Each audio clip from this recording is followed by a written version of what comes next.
I was a bit hesitant on making a video about this fragrance at first because this used to be, I think it was out of stock for a very long time. And I got this back when it was like in hype, really. It was like 2023 or something. This was released in 2021. I got it like 1.5 to 2 years after it was released. And shortly after that, this fragrance kind of disappeared. It was nowhere available, but I know for a fact that it's back in stocks now, so you can pretty much get this fragrance. It's even available here in Europe, so you can get your hands on it. Keep in mind, you will pay quite a premium, especially considering that it's actually more on the cheaper side where it comes from. Angel Share, we know this fragrance, we know the price. These two fragrances have similarities. This is one of the OG dupes, basically. Some people say it's not a dupe. I do think there's a fair amount of similarity. Starting off with Sava by Gissah.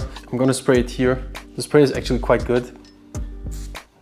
So, pretty strong sprayer. I think it's pressurized, I'm not sure. So here's a closer look at Sava by Gissah. I like the presentation. I think the presentation is quite nice. I have a problem with it though. This is plastic, this, and this is plastic.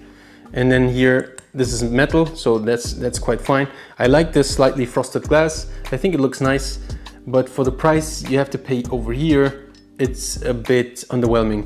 Sava is a bit more sparkling, a bit more citrusy, right? It is in fact a citrusy fragrance. This one is a spicy oriental. This citrusy aspect almost seeming it more of that apple pie DNA that you know from Angel Share, which we are going to spray now in comparison. Yeah, it's a fairly normal spray. This one gives you like a huge blast, really. Angel Share seems to be a bit more spicy. The prominent cognac note, this is a cognac fragrance. I think the whole theme is actually, and the name is based around how, I don't know, cognac evaporates or something inside of the barrel, something like that. It has to do with alcohol. I don't drink alcohol. The idea is interesting though, and the bottle looks quite nice. It has more of that cognac, the sweet, syrupy. It is also spicy. It does have this apple pie DNA, or it feels like apple pie. There's no like apple or anything in there, but there's cinnamon in there. It doesn't actually have apple pie as a note or something. It doesn't even have apple actually.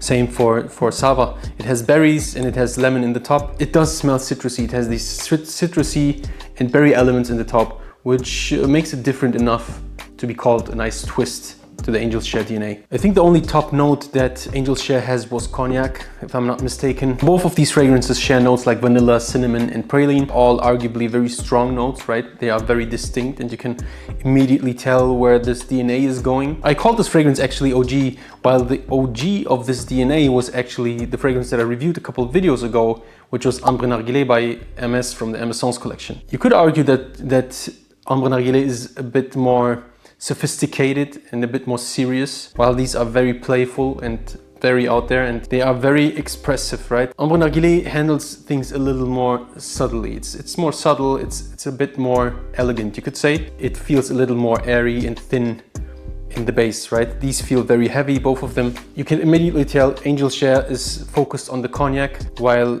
Sava, the berries and the citrus is very apparent, especially in the beginning. You get that apple pie feel, but it fades slowly into this fruitiness with the berries and the citrus. I think it's in the Middle East, these are way cheaper than over here. We pay like, I think almost double the price actually. We pay about 120, 130 for these 200 ml. When it comes to that, these are basically cheapies, and especially considering price to bottle size. So in comparison, we have, of course, Angel Share's quality. The quality in here is immaculate. I think the quality in this one is pretty good as well. I wouldn't consider it a straight up rip-off, but I would say these are definitely in the same ballpark, and especially in the beginning, and I think in the late dry down too, are about 70 to 80%. It's more of this feeling that you have, that you will immediately think of Angel Share when you smell Sava, but it's in reality, it's not really a copy. Gissah's own take on the DNA. They like to make their own versions of existing fragrances, as far as I know. I'm gonna check out a couple of other fragrances from this brand because I think they are quite cool.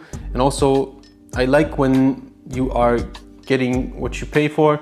And I think at 200 ml, this price is actually quite decent. Performance on both of these fragrances is absolutely monstrous. I think they last a very long time, at least on my skin. I mean, on clothes, this stuff lasts for like 3 or 4 days. It's absolutely insane. Same actually goes for Angel's Share. These fragrances are very sweet, syrupy, and spicy, and they will cut through the cold. If you want real good performance in cold weather, this is a good option. And Angel's Share, everyone knows, is one of the best winter fragrances, arguably. Projection on both of these fragrances is quite strong too. Both of these fragrances are more on the playful side, I would say, especially that they are borderline or actually really gourmand smelling. And I don't know, it might be kind of a bit hard to pull off because sometimes you don't want to be the guy that smells of apple pie. But if you do, and you have a sweet tooth and you love sweet fragrances, these are quite nice options when it comes to wintertime and fall for that as well. So if you want this DNA, of course, the holy grail would be Angel's Share. As a nice option, you have Sava by Gissah, can be worn by everyone basically. I think there's no age restriction to gourmand fragrances. Both of these fragrances can strictly only be worn in colder weather, so fall and winter is perfectly fine. Maybe cold spring days too, but I would definitely look and shy away from wearing these in summertime. You don't want to wear these in hot weather, so maybe it's not the best season to review these fragrances, but maybe you want to be prepared for your next winter season, and this is where you can reach for these beautiful fragrances. I can only recommend both of them. Price to performance is absolutely brilliant. Price per milliliter, this one is definitely better. That was my video on this fragrance or these fragrances. Subscribe, share and follow, or subscribe or share, follow and subscribe. If you like this video, follow/subscribe, like, and maybe comment something. Let me know what you think about these fragrances. Have a good day, and I see you in the next one. Bye bye.